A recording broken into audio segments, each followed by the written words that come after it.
Fala pessoal, tudo beleza? Sejam muito bem-vindos aqui ao meu canal. Eu sou o Pedro Coelho e no vídeo de hoje eu vou tratar sobre uma questão que deve ter chamado, claro, a atenção de vocês. O que afinal a cloroquina, esse medicamento que está sendo por alguns apontado como um dos tratamentos possíveis para a Covid-19, tem a ver com o juiz de garantias? Antes de mais nada, deixa eu pedir para você já dar o joinha aí no vídeo. Se você não está inscrito, se inscreve, aciona o sininho, porque sempre que eu trouxer conteúdo novo, você vai ser devidamente notificado. Antes, pessoal, da gente abordar concretamente, deixa eu já dizer do que é que se trata esse vídeo. Esse vídeo, ele fundamentalmente, ele pretende trazer um pouco mais de luz sobre a ótica ou a lógica do juiz das garantias sob a perspectiva da teoria da dissonância cognitiva. E essa teoria da dissonância cognitiva tem, de certa forma, um ponto que eu quero abordar relacionado à questão da cloroquina. Bacana? Não vou fazer aqui juízo de valor, até porque eu não tenho essa condição, nem esse conhecimento técnico, dizer se deve ou não utilizar a cloroquina, se a cloroquina é o medicamento correto, se a cloroquina faz mal, faz bem, não sou eu a pessoa adequada, vocês têm a capacidade de vocês de avaliação e, se necessário for, tomara que não seja, você avalie aí com o seu médico. A minha perspectiva aqui não é uma análise política, médica, clínica, nada desse tipo, mas sim pegar um fato vinculado à hidroxicloroquina, a cloroquina efetivamente, num contexto específico que eu vou trazer e trazer à baila aqui a lógica por trás da teoria da dissonância cognitiva aplicada ao juiz das garantias. Com essa minha explicação, eu pretendo facilitar a apreciação, a análise e a apreensão do conhecimento por parte dos senhores e das senhoras. Bacana? E tive esse estalo de gravar esse vídeo quando recentemente eu estava vendo uma entrevista, eu recebi uma entrevista supostamente gravada ao vivo, recebi pelo telefone e tudo mais, daquela médica que agora já é bem conhecida como uma das principais defensoras da cloroquina e da hidroxicloroquina para o tratamento da Covid, a Anise Yamaguchi. Por quê?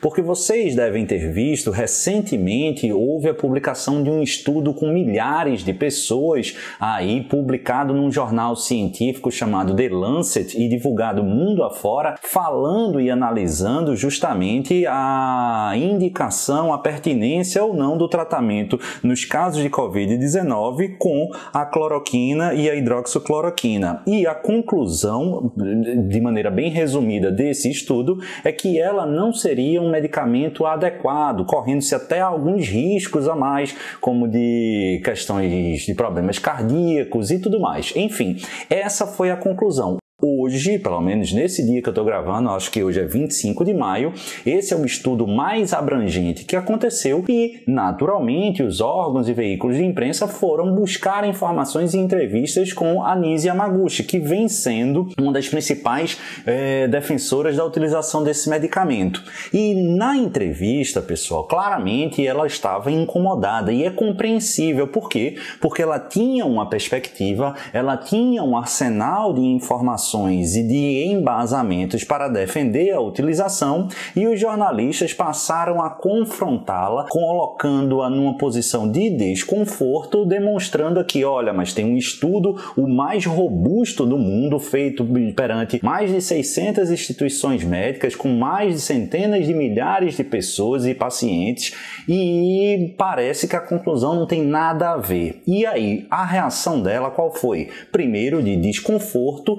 Logo em seguida tentou de maneira muito cuidadosa desqualificar alguns aspectos da pesquisa, demonstrar supostos erros metodológicos. Eu confesso que eu não sei, nem tenho capacidade para dizer se houve ou se não houve, e tentar menosprezar as conclusões, dando ênfase a evidências já há muito sustentadas por ela, ratificando a pertinência da utilização da cloroquina. Compreendido isso e sem fazer qualquer juízo de valor, eu enxergo ali, e não só eu, a pessoal da psicologia, claramente uma reação humana. E uma reação humana que pode ser explicada à luz de uma psicologia do comportamento comportamento humano, que é justamente a teoria da dissonância cognitiva. Uma cognição, uma teoria que estuda a cognição e o comportamento e as reações humanas. O que é que está por trás dessa teoria da dissonância cognitiva? Pessoal, presta atenção, é basicamente o seguinte: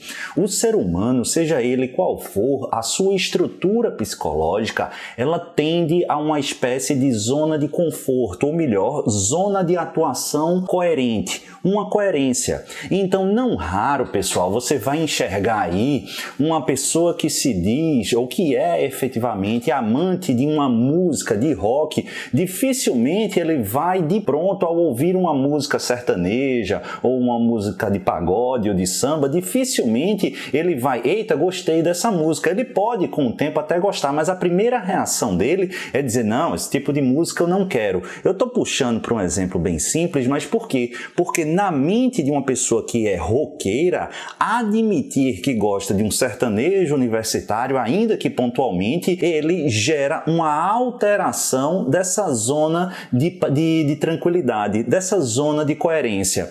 E a mente humana, conforme eu disse, e essa teoria da dissonância cognitiva aponta, ela tende a buscar subterfúgio para, diante dessa dissonância, ou seja, desse comportamento ou pensamento diverso ou diferente, situações que alterem o estado de estabilidade, busca soluções automáticas, busca soluções que justifiquem e reestabeleça aquela situação cognitiva pré-existente antes dessa alteração, dessa dissonância. Então presta atenção, por quê? Porque a gente tem essa ideia de consonância cognitiva como uma tendência do ser humano, mas naturalmente a vida nos prega peças, as situações acontecem e há alterações. Mas o que é que a gente faz a partir dessas alterações? E o estudo da teoria da dissonância cognitiva, ele traz algumas reações naturais e automáticas do aparato cognitivo dos seres humanos.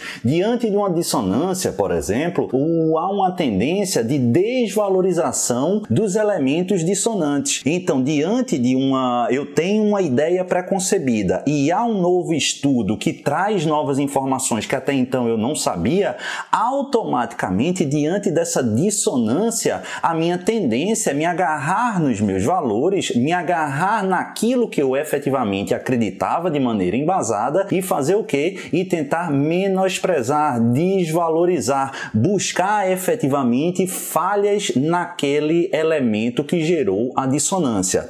Essa é a primeira saída natural. A segunda é buscar informações não a partir de reflexões desses novos elementos, não a partir de elementos calcados na novidade que gerou a dissonância, mas sim a intensificação consciente ou inconsciente de buscar informações antigas ou velhas para ratificar aquele posicionamento anterior. A psicologia cognitiva aponta isso como uma estratégia de seletividade das informações. Eu fecho os olhos para as novidades que me fariam e impulsionariam, quiçá, refletir e potencialmente mudar pontualmente a minha posição, mas eu fecho os olhos e vou buscar outros elementos existentes ou novos que venham a ratificar aquela posição pré-concebida na minha cabeça. E eu repito aqui, isso é humano, tá? Não estou falando que é a pessoa A, que é a pessoa B. Claro, com a maturidade, às vezes a gente tende a perceber isso e não, eu vou refletir, e aí a gente não pode ter vergonha de mudar de opinião, mas não é um comportamento humano natural. E por fim, a ideia da evitação da análise ponderada dos novos elementos que potencializariam a dissonância. Imagine aí, soubemos uma nova pesquisa, eu vou buscar, será que efetivamente aquela minha conclusão que eu estava gritando aos sete ventos como não uma verdade absoluta, mas como a minha convicção, ela se resta fragilizada? E se restar fragilizada, eu posso admitir não o meu erro, mas o equívoco inicial e assumir uma nova posição? Esse talvez fosse o posicionamento ideal, mas não é o que tendencialmente, a partir da teoria da dissonância cognitiva, ele acontece. Por quê? Porque o ser humano tende a um pensamento uniforme, de zona de conforto estável, e diante de uma estabilidade, a tendência é a gente buscar a retomada da estabilidade. Bacana, tranquilo, compreendemos Temos isso, certo, Pedro, mas no título do vídeo, o que é que tudo isso tem a ver com o juiz das garantias? Absolutamente tudo. Já no meu livro, pessoal, tá até aqui atrás, no meu livro Diálogos sobre o Processo Penal, quando eu falo sobre o juiz de garantias, eu falo, ainda que não expressamente, eu falo diretamente de uma pesquisa trazida e realizada por um excelente doutrinador penal, um dos maiores do mundo na atualidade, um alemão chamado Schunemann. E Schunemann, lá na Alemanha, ele fez uma das mais ricas e interessantes pesquisas justamente para analisar a imparcialidade dos julgadores. E a conclusão de Schunemann, totalmente vinculada e expressamente analisada com base na teoria da dissonância cognitiva, foi no sentido de que é muito, mas muito maior a probabilidade de um juiz que tenha acesso aos elementos de informação no curso das investigações criminais, ao fim e ao cabo, mesmo após o procedimento sob o crivo do contraditório e ampla defesa, vir a condenar um determinado acusado. Ele comparou em grupos específicos a mesma situação, juízes que tinham tido o acompanhamento da fase investigatória e juízes que não tinham tido esse acompanhamento, e percebeu que a conclusão era completamente diversa, que esses que acompanharam, justamente, eles tinham uma propensão muito maior estatística de condenar do que aqueles outros, ratificando sob essa perspectiva a ideia que dá origem e suporte aos defensores da figura do juiz das garantias. Por quê? Porque dentro de um sistema acusatório a gente tem basicamente a ideia daquela tríplice divisão de atuações, a estado acusação, estado defesa e estado julgador, mas sobretudo a questão da gestão da prova e da imparcialidade como pedra angular desse sistema acusatório. E a partir dessa ideia, quando a gente constata que um juiz, um mesmo juiz que acompanha a investigação, decide, analisa os elementos de informação, inclusive, lembremos, esses elementos de informação que, como regra, são colhidos de maneira inquisitorial, sem contraditório e ampla defesa, como deve ser na fase investigatória, mas ele tem contato, analisa, pondera, faz juízo de valor, ainda que em caráter sumariante, ele se compromete psicologicamente. E à luz da teoria da dissonância cognitiva, vamos imaginar que um juiz ele tenha decretado a prisão preventiva, ele tenha deixado um cara preso durante 6, 7, 8 meses, ele tenha determinado sequestro de bens desse investigado, enfim, ele tenha tomado várias decisões no curso da investigação que demonstram uma tendência de reconhecimento da culpabilidade daquele cara. É muito difícil, sob a perspectiva da dissonância cognitiva, que esse julgador ele reconheça o erro. E isso aqui, repito, é algo humano. Isso não quer dizer que ele seja mau caráter, que ele seja... Mas o que é que acontece? A tendência no curso da instrução é de que esse julgador que tomou essas medidas historicamente no plano investigatório, ele, quando for se debruçar no plano da instrução probatória, ele busque efetivamente desvalorizar aqueles elementos dissonantes trazidos, por exemplo, por parte da defesa. Ele vem a ignorar as novidades até então desconhecidas da época da instrução. Ele vem a fazer a seletividade de informações, buscando mais atenção àqueles elementos de prova que venham a endossar, a ratificar e a confirmar aquela ideia inicialmente estabelecida, e evitar fazer a ponderação dos novos elementos que potencializariam essa dissonância. É justamente por isso, a partir de um estudo do comportamento humano, que Schunemann, não diretamente nessas palavras, mas entende ser imprescindível um juiz das garantias. Ou, se quiser mudar o nome e a ideia, é justamente por isso que não se recomenda, no aspecto de um sistema acusatório, que o juiz que acompanha a fase instrutória do processo penal, ele não seja o mesmo, aliás, o juiz que acompanha a fase investigatória do processo penal